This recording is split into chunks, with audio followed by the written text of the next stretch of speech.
अस्सलाम वालेकुम दोस्तों, आज मैं आपके लिए लाई हूँ एक खौफनाक और सच्ची कहानी जिसका उन्वान है झाड़ू करने की आवाज़ें। रक्षी बाजी हमारे मोहल्ले में एक घर किराए पे लेकर रहने आई थी। जब उनका ससुराली घर का बंटवारा हुआ, उनके शौहर बैरूनी मुल्क जॉब के सिलसिले में मुकीम थे। मेरा नाम हुमा है। मैं रक्षी बाजी को इस वक्त से जानती हूँ जब मैं 5th क्लास में थी और रक्षी बाजी मैट्रिक में। रक्षी बाजी बहुत मोहब्बत करने वाली, खिदमतगुजार, रहमदिल थी। मैट्रिक के बाद रक्षी बाजी की शादी हो गई। शौहर तो अच्छे थे मगर उनकी सास नंदें बहुत तेज़ थीं। रक्षी बाजी ने अपनी मोहब्बत और खिदमतगुजारी से उनके भी दिल जीत लिए। जब सास उनके हक़ में अच्छी हुई तो वो बहुत बीमार पड़ गई। इनको कैंसर हो गया और बिस्तर पे आ गई। अब रक्षी बाजी का दूसरा इम्तिहान शुरू हुआ। फिर भी रक्षी बाजी ने मरते दम तक खूब खिदमत की सास की, जबकि उनके भी 4 बच्चे हो चुके थे, 2 बेटियां और 2 बेटे। फिर सास की वफ़ात के बाद घर का बंटवारा हो गया तो वो अपनी माँ के करीब घर किराए पे लेके आ गई। रक्षी बाजी ने जो घर लिया था वो बिल्डिंग पूरी खाली थी, 2 मंजिला। रक्षी बाजी ने अपनी बहन जो किराए पे रहती थी उनको भी अपनी बिल्डिंग में ले आई। रक्षी बाजी की शिफ्टिंग के 1 महीने बाद रमज़ान शुरू हो गया। जब वो सहरी बनाने के लिए उठी तो उनको गली में झाड़ू देने की आवाज़ें आईं। 2-3 दिन उन्होंने नज़रअंदाज किया मगर चौथे दिन इनको बहुत तजस्सुस हुआ कि देखूं तो कौन है जो झाड़ू लगाता है। इस वक्त उनके घर के बैक साइड पर बहुत बड़ा बेरी का दरख्त था जिसकी शाखें उनके घर के साथ भी थीं। रक्षी बाजी ने जैसे ही दीवार से गली में देखा वो वहीं सुन होकर रह गईं। नज़र तो उनको कुछ नहीं आया मगर आवाज़ें मुतवातिर झाड़ू की आ रही थी। कुछ देर वो इसी हालत में खड़ी रहीं। जब मस्जिद से तिलावत की आवाज़ आई तो उनको होश आया और वो जल्दी से किचन में आ गईं। मगर किचन में आकर भी उनको वो झाड़ू की आवाज़ें आती नहीं, जैसे अब कोई किचन में झाड़ू लगा रहा हो। बुरी तरह खौफज़दा हो गई और अपनी बड़ी बेटी जो इस वक्त मैट्रिक में थी उसको उठा दिया। इसने घबरा कर माँ से पूछा, अम्मू क्या हुआ, आप परेशान क्यों हैं? रक्षी बाजी ने सोचा कहीं बेटी डर ना जाए, इसलिए वो बोली, कुछ नहीं, मेरे सर में दर्द हो रहा है, इसलिए आज तुम सहरी बना लो। बेटी खामोशी से सहरी बनाने लगी। रक्षी बाजी बेटी के पास ही बैठ गई। इस दिन के बाद से रक्षी बाजी को गुस्सा बहुत आने लगा। वो बात बेबात बच्चों को डांटती। बच्चे हैरान थे कि अम्मू को क्या हो गया है, हर वक्त हमें डांटती रहती हैं। इसी तरह रमज़ान गुजर गए। इस दफ़ा पहली मर्तबा हुआ कि रक्षी बाजी का कलाम पाक ख़त्म ना हो सका, वरना जब से रक्षी बाजी ने कलाम पाक ख़त्म किया था वो डेली तिलावत करती थी और रमज़ान में तो ख़ास एहतमाम होता था। रक्षी बाजी की छोटी बेटी ज़्यादा टाइम अपनी माँ के साथ गुजारती थी जो इस वक्त 9th क्लास में थी। रक्षी बाजी अपनी एक कज़न की शादी में शिरकत के लिए दूसरे शहर गई थी। छोटी बेटी को तेज़ बुखार हो गया, इसका गला भी बंद होने लगा। रक्षी बाजी घबरा गई और शादी के घर से अपने भाई के साथ रात ही को बेटी को लेकर अस्पताल भागी। इमरजेंसी में डॉक्टर ने देखा और कहा, फ़िक्र ना करें, टॉन्सिल है, ठीक हो जाएंगे कल तक। जैसे तैसे शादी निमटा के बाजी अपने घर आ गई। इस बच्ची की हालत ठीक होने के बजाय और ख़राब होने लगी। वो बहुत डरने लगी थी, हर वक्त उसको तेज़ बुखार रहने लगा। इसके इम्तिहानात सर पर थे मगर तबीयत की ख़राबी की वजह से इस बच्ची ने स्कूल जाना भी छोड़ दिया था। रक्षी बाजी बहुत परेशान थी। अपने शौहर को भी बेटी की बीमारी का बताया। शौहर ने उन्हें तसल्ली देते हुए कहा, मैं पैसा भेजूँगा, तुम इसका अच्छे से इलाज करवाओ। बच्ची का इलाज चलता रहा मगर वो दिन ब दिन कमज़ोर होती रही। खाना पीना भी छूट गया। सारा दिन तो फिर भी वो ठीक रहती मगर रात के 4 बजे इसकी तबीयत ज़्यादा ख़राब हो जाती। इसका सांस रुकने लगता, रंग सुर्ख हो जाता। इसको रात को डॉक्टर के पास लेकर भागना पड़ता। रक्षी बाजी ने अपनी बड़ी बहन को अपने घर ही बुला लिया था। रक्षी बाजी की बेटी अक्सर डर जाती और अपनी माँ से कहती, अम्मू मुझे वो चाकू दिखाता है, मुझे यहाँ नहीं रहना है, नानी के घर चलें। इसकी वजह से रक्षी बाजी अक्सर अपनी अम्मी के घर रहने लगी थी जो इसी मोहल्ले में था।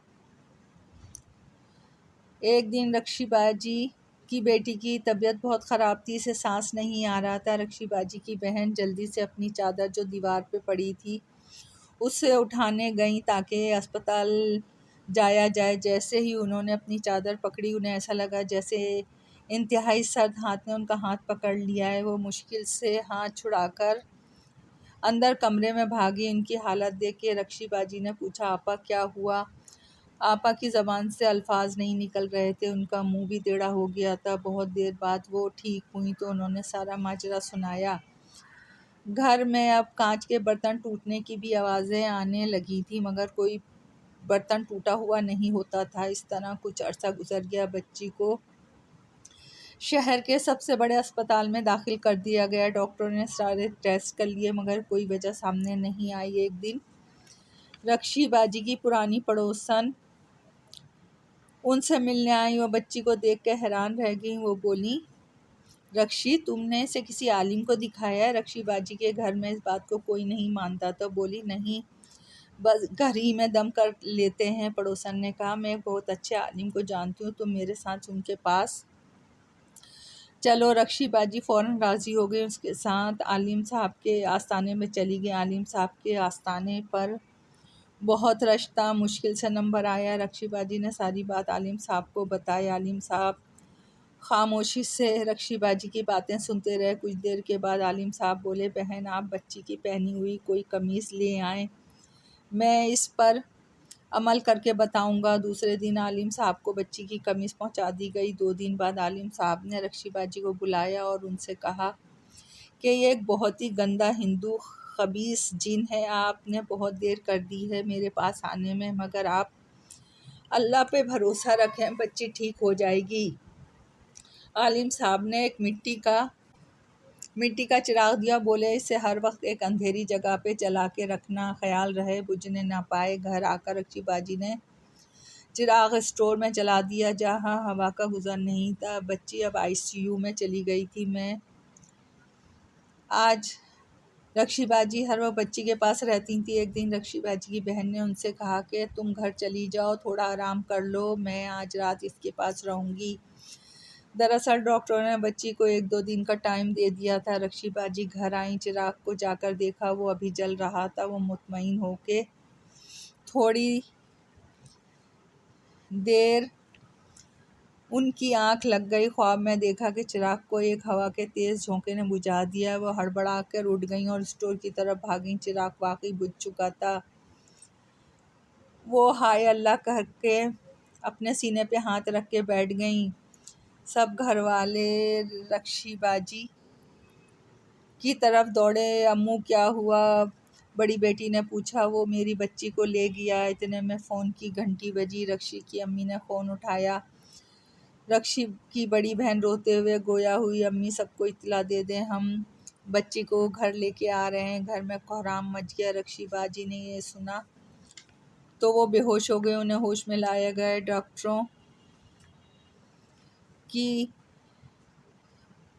जब वो होश में आती तो रोते हुए कहती, हाय अल्लाह, वो मेरी बच्ची को ले गया। सोयम वाले दिन पड़ोस की एक खातून ने रक्षी की बड़ी बहन से कहा, आप लोग क्यों इस घर में आए हो? ये तो आसेब ज़दा है, क्या आप लोगों को पहले से मालूम नहीं था? पड़ोसन की बात सुनकर बड़ी बहन ने कहा, आपने हमें पहले क्यों नहीं बताया?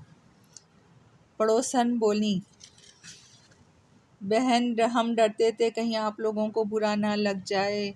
बिलगस रक्षी बाजी के पहले दिन जैसी हालत थी। वो जब भी होश में आती तो चीखती, वो मेरी बच्ची को ले गया। सारे बच्चे ये बात सुन के माँ की सहम जाते,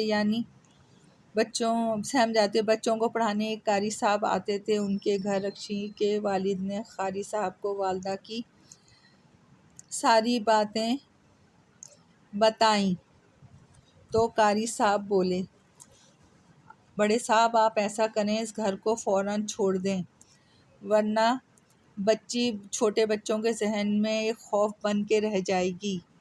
वालिद साहब के दिमाग में ये बात आ गई और उन्होंने दोनों अपनी बेटियों को लेके घर आ गए जब तक उनको नया घर नहीं मिला। अगर कहानी पसंद आई हो दोस्तों तो लाइक और सब्सक्राइब ज़रूर कीजिएगा।